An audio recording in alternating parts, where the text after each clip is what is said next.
So, the Republic would have the galaxy believe that its heart is secure.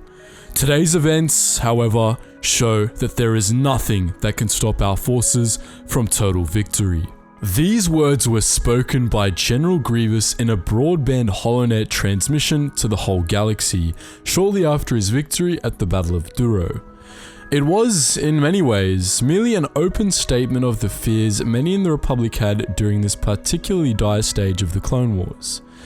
At the time, as part of a campaign called Operation Dirge's Lance, General Grievous had breached the core with a massive fleet of warships, going on to conquer 26 key core worlds over the course of the campaign. Duro was the first of these worlds, and in this video, we'll be discussing the battle that led to its fall, a crippling failure of the Republic Admiralty and the Confederacy's greatest victory.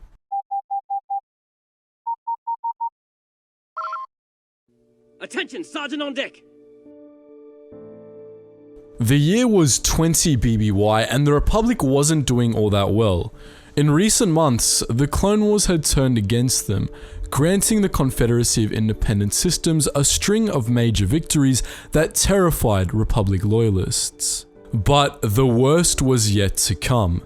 There had been battles in the core worlds before this point, but the Confederacy had never been successful in a protracted campaign in the region, which was traditionally the heart of the Republic. But General Grievous was getting ready to change that. At Yagdul, a stronghold of the Confederacy that sat at the junction of the Rimmer trade route and the Corellian trade spine, Grievous assembled a massive force to execute a plan he called Operation Dirge's Lance. Fueled by supply lines from Thyfera and Celeste, Grievous's armada contained Yagdul's Confederate First Fleet and Thyfera's Confederate Third Fleet, two of the three foremost fleets in the CIS Navy. If the entirety of these fleets were committed to the operation, Grievous would have had up to 8,000 warships at his disposal for storming the core, plus untold billions of battle droids and swarms of droid starfighters. Obviously, he didn't use all of these at Duro, but aside from his flagship, the Invisible Hand, he did field large numbers of Hartzell-class transports, Munificent-class star frigates, Recusant-class light destroyers, Providence-class carrier/destroyers, and Lucrehulk-class battleships, all with full complements of Vulture droids, Tri-fighters, and Geonosian starfighters. It was truly a force to be reckoned with, and knowing Grievous, it was probably well organized to boot. Now, before we really get into things, something should be clarified. We have official statistics for the forces the Republic deployed at Duro, but there's absolutely no way they're accurate, so take them with a grain of salt. We've drawn out our maps using the official numbers, but keep in mind that the size and disposition of the Republic Defense Force at Duro was almost definitely different, all things considered. The Republic likely had far more warships stationed at Duro than just 11, even with the mistakes we'll mention later, and the same goes for their starfighter forces. Furthermore, the single Victory-class Star Destroyer said to be a part of the defense fleet couldn't have been present because this battle took place before the Victory class was even launched. Hooray for inconsistencies. With that out of the way, let's talk about Duro itself. The first world rimward of Corellia on the Corellian trade spine, Duro was a bastion of Republic power. The planet itself was incredibly important, being a Republic founder and the homeworld of the Duro species, as well as an industrial giant, trading hub, and overall economic powerhouse.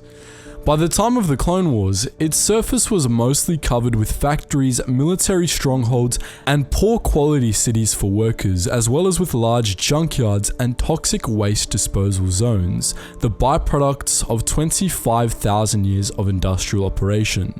Most of the planet's population instead lived in a variety of in-orbit space stations, including about 24 massive space cities and a handful of orbital shipyard stations. But Duro's most important feature during the Clone Wars was its location, which was near the start of the Corellian trade spine. Corellia itself was neutral in the Clone Wars, having rescued itself from galactic affairs shortly before the conflict began, and so Duro became the Republic's headquarters on the trade spine, which the Grand Army of the Republic used as its primary supply line. Operation Dirge's Lance began as part of a wider separatist campaign to conquer the trade spine entirely, which they more or less did for a brief period of time, and so Duro became Grievous's target when he planned to launch an invasion of the Clone Wars, as doing so would cripple Republic supply lines for the whole southern theater of the war. In the early hours of the morning, Grievous and his invasion fleet dropped out of hyperspace on the edges of the Duro system, where the Republic had set up a perimeter checkpoint beyond Collie, the outermost planet in the system. This checkpoint was heavily fortified. At least 4 incredibly powerful Golan 1 battle platforms were present, as were a number of Republic assault ships, Dreadnought-class heavy cruisers, and possibly Venators, though with no confirmation of that last one. Regardless of the exact disposition of the Republic forces, Grievous completely annihilated them in short order, breaching the Duro system's outer defenses at 0221 local time and leaving only escape pods and debris in his wake. This was quickly followed up by a full-scale assault on Duro itself.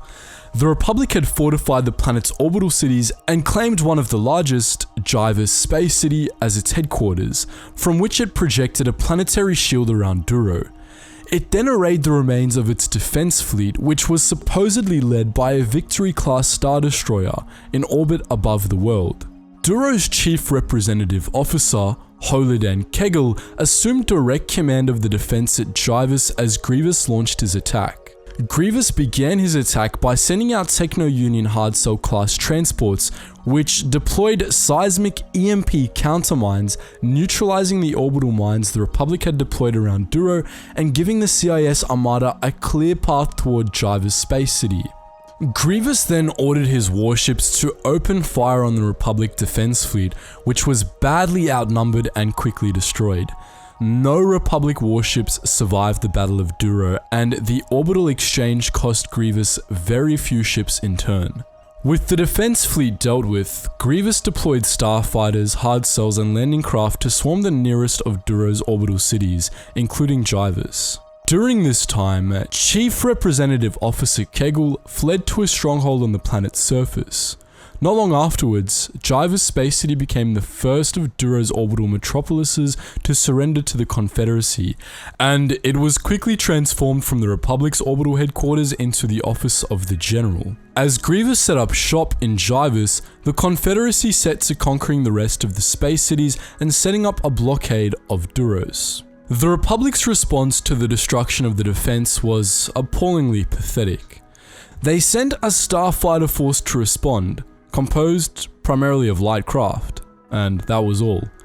Grievous's Vulture droids and Tri-Fighter droids utterly shredded these light craft, and he proceeded to send warships to block off the remaining routes to the system, preventing the arrival of Republic reinforcements from Kuat or Nubia. In an extremely short period of time, Grievous had achieved orbital dominance over Duro, and with control of Giva's Space City, he was able to lower the planet's orbital shield and let the real fun begin. The ground-based portion of the Battle of Duro was a one-sided bloodbath. Grievous's tactics here were simple, but effective.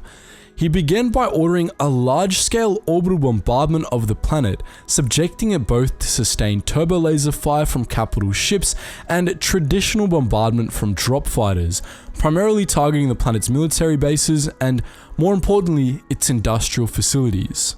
The destruction of the former prevented the clone troopers on the ground from coordinating an effective defense, while the destruction of the latter unleashed ecological catastrophe on the planet. As we said earlier, Duro's surface was more or less dead by the time of the Clone Wars, thanks to pollution, but the destruction of the planet's factories and the subsequent unleashing of all manner of toxins into the ecosystem finished the job, rendering the planet a barely inhabitable wasteland. The destruction of the factories also allowed Grievous to land his armies, which included battle droids, droidicas, Nemoidian irregulars, and spider droids. With most of Duro in ruins, Grievous's armies ran roughshod over what was left of the world, exterminating the remains of its clone garrison and taking city after city until, at long last, the planet surrendered. Huladan Kegel, who had spent the whole ground battle hiding in some bunker on the planet's surface, was eventually captured by Grievous and was forced to sign a capitulation treaty live on the HoloNet in a transmission Grievous had broadcast to the entire galaxy. The battle lasted for less than a week. The completeness of the Confederacy's victory at Duro cannot be overstated. The casualties Grievous's forces took amounted to pretty much nothing, by Separatist standards at least, while Republic forces in the system had been almost completely wiped out, with next to no survivors either in space or on the ground. Grievous seized onto the propaganda opportunity this victory provided, using it to further dampen Republic spirits in advance for the next phase of Operation Dirge's Lance. Following the Battle of Duro, the Republic started to view Grievous as a greater threat than Dooku, a reputation that would only be inflated for the rest of his campaign. With Duro fallen, the Confederacy was able to seize control of supply lines that had formerly been the heart of the Republic war machine, and they also benefited from Duro's economic power and what was left of their industrial might. Duro was used as a springboard for Grievous's invasion of the core, for which it became an infamous symbol, which saw 25 other worlds fall before his armada before the Republic eventually forced him back. A few months later, during the Republic's reconquest of the core, they retook Duro, which became a rallying point for fleets participating in the Outer Rim sieges. That said, there turned out to have been more behind the Republic's defeat at the battle than numbers and Grievous's ruthlessness. A number of warships that were supposed to have been part of the planet's defense fleet had been reassigned to Roidia shortly before the battle, courtesy of corruption in the Senate Action Subcommittee for Corellian Trade Spine Defense. To put it simply, heads rolled once this was discovered, and the senators involved were forced to resign. The public outcry from these revelations prompted the further sidelining of Senate committees in managing the war, with their powers being transferred to the Supreme Chancellor. So, that was the story of the Battle of Duro, the Confederacy's greatest victory. But what do you think? Would you be interested in similar, more obscure battles? Let us know in the comments section below. And as per usual guys, just before you go, if you want to join our wider community, feel free to join us on our main Discord, where you can chat with other Star Wars fans and myself. We have plenty of other Discords as well if you want to join our Geetsly's gaming network. And in addition to those Discords, we also have a game accompanied with it, which is our Gary's mod and soon to be our new and upcoming Roblox server. And if you want to support the channel more than you already are by watching this video, please do check out the Patreon. Anyways guys, as always, thank you so much for watching, and I hope to see you in the next video.